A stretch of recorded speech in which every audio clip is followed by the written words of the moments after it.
बात अब यहाँ पर हल्दी की कर लेते हैं। हमारे साथ एनसीडीएक्स टर्मरिक पीएससी के मेंबर हार्दिक सारदा हैं। हार्दिक जी नमस्कार, शुक्रिया साथ जोड़ने के लिए, शुक्रिया वो लेटर हमारे साथ शेयर करने के लिए। और काफ़ी बड़ा मुद्दा यहाँ पर बनता हुआ नजर आया है, जो डिटेल्स उस चिट्ठी में निकल के आई हैं। पहले तो आपसे ही सुनना चाहेंगे कि क्या कुछ उसका क्रक्स है और आपको ऐसा क्यों लगता है कि कंसर्न्स यहाँ पर निकलती हुई नजर आई हैं हल्दी का एक्सचेंज के ऊपर। नमस्कार। हल्दी और सोना दोनों को आपने साथ में लिया। हल्दी हमारा सोना ही है और कमोडिटी बाजार की हल्दी लक्ष्मी है।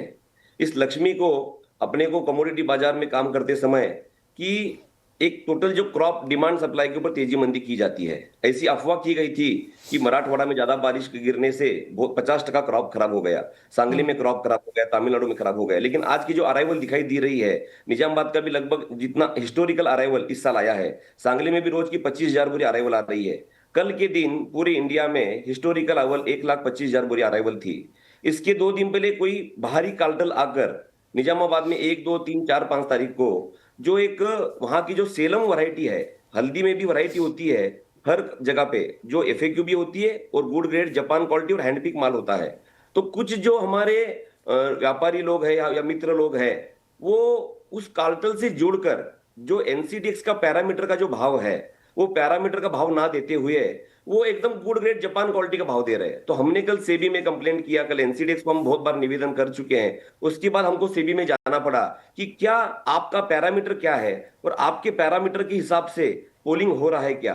पोलिंग में भी ये भी दिखाई दिया जा रहा है कि कुछ लोगों को प्रभावित किया जा रहा है कि तुम उसका जो पोलिंग की लिस्ट होती है A, B, P1, P2, P3, P4, तो उसको तू आज ये भाव दे, तू आज वो भाव दे, तो उसको आज जो एक्चुअल भाव देने वाले लोग हैं वो पोलिंग रेट से भी लगभग उनका 1,500 रुपए का फर्क है। तो वो लोग क्या सोचते हैं, पोलिंग टीम में आने के लिए हमको आज जो स्पॉट रेट आ रहा है उससे 500-700 रुपए नीचे दे, जिससे हम पोलिंग की लिस्ट के अंदर आया जाए। तो आज निजामाबाद में लगभग 40,000 पूरी स्टॉक अराइवल है। अब मई महीने के अंदर समझो अराइवल नहीं रहेगी और कॉन्ट्रैक्ट जो चलता है वो निजामाबाद बेस के ऊपर चलता है।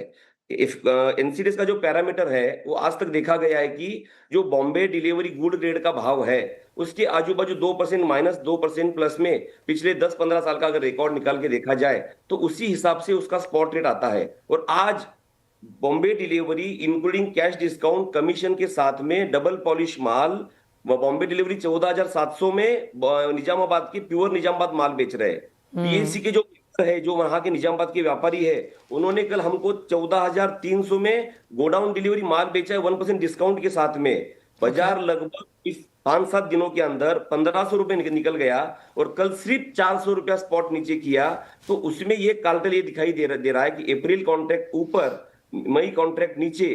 तो जो माल पूरे भारत में लोग माल हल्दी को लेकर हेज करते हैं, इन्वेस्टमेंट करते हैं, एनसीडीएक्स के कारण से जो हल्दी को भाव मिलता है, क्योंकि इन्वेस्टर को एक तो बेंचमार्क हार्दिक आपको लग रहा है कि पोलिंग प्राइस रिग्ड है, कार्टलाइजेशन हम यहाँ पर होता हुआ देख रहे हैं और आपने सेबी को उसके लिए लेटर लिख दिया है। डिटेल्स ऑफ कोर्स लेटर में है और आपने हमारे समक्ष यहाँ पर रखी भी हैं आपको। और जब इसके ऊपर जो एक्शन होगा सेबी लेगा या एनसीडीएक्स यहाँ पर इसके ऊपर बात करेगा, हम ऑफ कोर्स उनसे भी बात करेंगे। लेकिन आपको क्या लगता है एक fair price as of now यहाँ पर हल्दी का क्या बनना चाहिए, क्योंकि हल्दी बहुत जोर से भागी है ऑफ कोर्स उन्हीं न्यूज पर कि आवक शायद ठीक नहीं होगी, माल शायद खराब होगा। ये देखिए, हल्दी का जो पैरामीटर है वो फार्मर पॉलिश ग्रेड का है। Farmer polish grade 3 centimetre 55 kilo, 5 centimetre 30 kilo और 15 mm का माल उसके नीचे, ठीक है। यानी ये गुड ग्रेड क्वालिटी माल हुआ।